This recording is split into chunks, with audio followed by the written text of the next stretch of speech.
नमस्कार दोस्तों, मैं सागर प्रजापति करनाल हरियाणा से। आज फिर हम लेके आए हैं एक प्रजापति समाज की एक नई कथा। जो हमारे समाज में, प्रजापति समाज में, एक पुराने हमारे पूजनीय श्री यादा माता जी जो रही हैं, उनके बारे में आज हम आप सभी को बताएंगे कि यादा माता जी का क्या इतिहास है और क्या उन्होंने हमारे समाज के अंदर कैसे उनको पूजा जाता है और क्या क्या उनके बारे में कथाएं हैं। ठीक है, तो शुरुआत करते हैं हम श्री माता यादा माता जी का नाम लेकर के।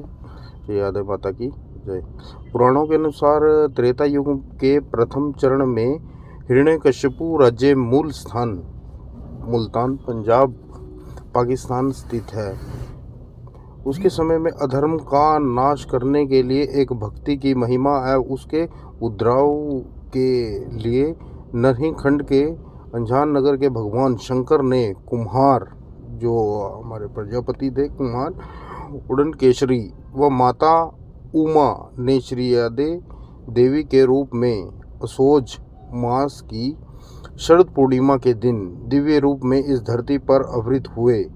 तत्कालीन राजा हिरण्यकश्यप जो राजा थे को ब्रह्मा जी का वरदान था कि ना वह आकाश में मरेगा, ना वह जमीन पर, ना घर में, ना बाहर, ना दिन में, ना रात में, ना नर से, ना पशु से, ना अस्त्र से, ना शस्त्र से। ऐसा वरदान पाकर हिरण्यकश्यप निकुंज हो गया एवं प्रजा पर अत्याचार करता था। उसने भगवान का नाम लेने वाले पर पाबंदी और धर्म कार्य पर रोक लगा दी। मतलब जो भगवान का नाम लेते थे उन पर उसने रोक लगा दी। अधर्म बढ़ता देखकर मन में माँ अकुलाया, सत्य का आभास करा, लीन धर्म बचाया। दोनों पति पत्नी ने राजाज्ञा पर प्रवाह न करते हुए समय एवं नियम से अपने इष्ट भगवान की उपासना व भक्ति करते हुए अपनी माँ कुम्हारी धंधा गांव कोयला में करने लगे। हमेशा की तरह एक दिन मिट्टी के कच्चे बर्तन पकाने के लिए उन्होंने भट्टी जो भट्टी होती है कुम्हार जिसमें अपने घड़े पकाते हैं, भट्टी लगा दी। ठीक है, भट्टी में अग्नि प्रवेश भी करा दी। ठीक है, इतने में कुछ देर बाद बिल्ली चिल्लाती हुई अपने बच्चे इधर उधर ढूंढने लगी। बिल्ली की करुणामय आवाज़ सुनकर वह उसकी घबराहट देखकर श्री यादा माता ने अपने पति श्री उड़नकेशरी जी से निवेदन किया कि वह कच्चा कलश घड़ा कहाँ है जिसमें बिल्ली ने बच्चे दिए थे। तब श्री उड़नकेशरी जी ने कहा कि प्रिय, वह मटका तो मैंने भूल से भट्टी में चढ़ा दिया। मतलब जो आवा होता है, जो कुम्हारों की भट्टी होती है, उसमें रख दिया। उसमें अग्नि भी प्रज्वलित कर दी, मतलब अग्नि भी जला दी आवे में। तथा निमंडे आधे में अधिक बर्तन पकने वाले हैं, मतलब आधे ज़्यादा बर्तन तो पकने वाले हो चुके हैं उसके अंदर। अपने पति के ऐसे वचन सुनकर श्री यादा माता अत्यंत दुखी हुई एवं उड़नकेशरी जी भी अत्यंत चिंतित हुए। अग्नि में रखे हुए बिल्ली के बच्चों का प्राण रक्षा के लिए भी दोनों पति पत्नी भगवान विष्णु की उपासना व कीर्तन कर रहा देख प्रहलाद व उनके साथियों को बड़ा आश्चर्य हुए।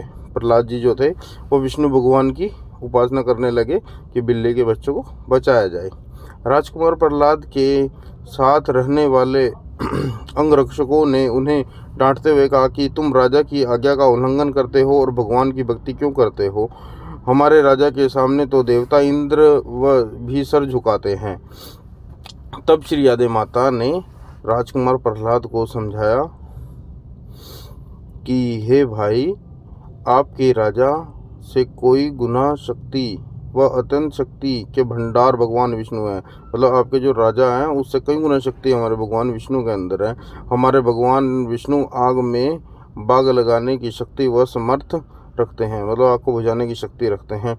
ऐसी शक्ति ये आपके स्वामी के पास नहीं है। तब श्री यादा माता ने भक्त प्रहलाद को प्रज्वलित भट्टी में से बिल्ली के बच्चे को जीवन दान देकर भगवान की प्रति मगर जो हमारे श्री प्रहलाद जी थे उन्होंने भट्टी से उन बच्चों के जीवन को बचा लिया। यह कार्य उनके द्वारा चैत मास की शीतला समाप्ति को सप्तमी को किया। अतः इस दिन प्रहलाद को माता की कृपा से ब्रह्म ज्ञान की प्राप्ति हुई और ईश्वर भक्ति में लगे। उन्होंने राजकुमार प्रहलाद को बताया कि आज भूलवश का मटका निम्भा में रखा गया जिसमें बिल्ली के बच्चे थे, अग्नि प्रज्वलित हो गई। भगवान विष्णु से प्रार्थना कर रहे हैं कि पूर्ण विश्वास है कि उस अग्नि में बिल्ली के बच्चों को सुगलित बाहर निकाल लेंगे। यह बात सुनकर राजकुमार प्रहलाद और उनके साथियों को बहुत आश्चर्य हुआ। उन्हें देखने के लिए प्रहलाद व उनके साथी कहीं रुक गए।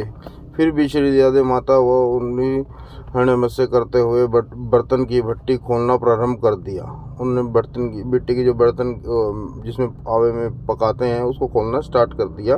भट्टी में से बर्तनों को निकालते हुए उसमें से बच्चे वाले मटके को बारी आई, जिसमें बच्चे थे उस मटके की बारी आ गई। तो राजकुमार ने देखा कि ये मटका बिल्कुल कच्चा है और उसमें बिल्ली के बच्चे अश्वमंत होकर बाहर निकले, मतलब कूद के पड़े बाहर आ गए एकदम से। उस अग्नि में से बिल्ली के बच्चों को जीवित निकलता देखकर प्रहलाद ने श्री आदि माता से नवदा भक्ति की हरि कीर्तन का पाठ पढ़कर राजमहल को गए व भक्त प्रहलाद हो गए। वो हरि कीर्तन करने लगे, मतलब भगवान विष्णु का कीर्तन करने लगे।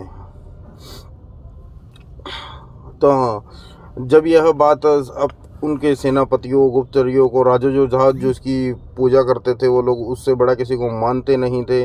तो जब उनको यह सूचना प्राप्त लगी थी तो उनका पुत्र जिज्ञासा से विमुख होकर हरि कीर्तन करने लगा। जब उनके पुत्र को यह सब बात पता लगी कि भगवान विष्णु में इतनी ताकत है तो वो भी ये सब करने लगा। अनेक प्रकार के भक्त प्रहलाद को समझाया और उसकी ना मानने पर मृत्यु दंड देने का आदेश दिया। भगवान प्रहलाद को जब वो नहीं माना भगवान विष्णु की करने से तो उसको मृत्यु दंड का आदेश दे दिया, जिसमें हिरण्यकश्यप ने अपनी बहन होलिका को प्रहलाद की हत्या करने के लिए आदेश दिया।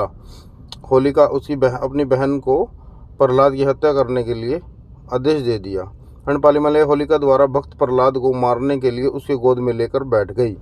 होलिका जब जलती थी, होली पे जो हम होलिका मनाते हैं तो उसमें वही होता है, भक्त प्रहलाद को गोदी में लेकर वो बैठ गए थे, जिससे वह बच गए। आगे की कहानी हम बताते क्यों उसे वरदान प्राप्त था कि उसे अग्नि जला नहीं सकती, ऐसा वरदान उसे प्राप्त था। किंतु माँ श्री आदि की होलिका का वह वरदान फली नहीं हुआ। अब वह स्वयं को अग्नि में भस्म हो गई। तभी ये होलिका दहन का पर्व हम इसी परंपरा से मनाते हैं। भगवान विष्णु ने नरसिंह रूप धारण कर हिरण्यकश्यप की जीवन लीला समाप्त कर दी। हिरण्यकश्यप की लीला इसलिए समाप्त कर दी क्योंकि उन्होंने प्रहलाद के साथ जो होलिका को दहन किया था, वो दंड दिया था, इसलिए उनको बहुत गलत लगा और उन्होंने हिरण्यकश्यप की समाप्ति कर दी। यह जो स्थान है, जो हमारे हिरण्यकश्यप राजा थे, इनकी एक राजधानी हुआ करती थी मुल्तान, पंजाब, पाकिस्तान में आज भी वो उपस्थित है। भक्त प्रहलाद का जहाँ पर जन्म हुआ था वो भी वही राजधानी है हिरण्यकश्यप की। तो कैसी लगी आपको स्टोरी तो बताना दोस्तों, और हमारे चैनल को सब्सक्राइब करें तथा वीडियो को लाइक करें। धन्यवाद।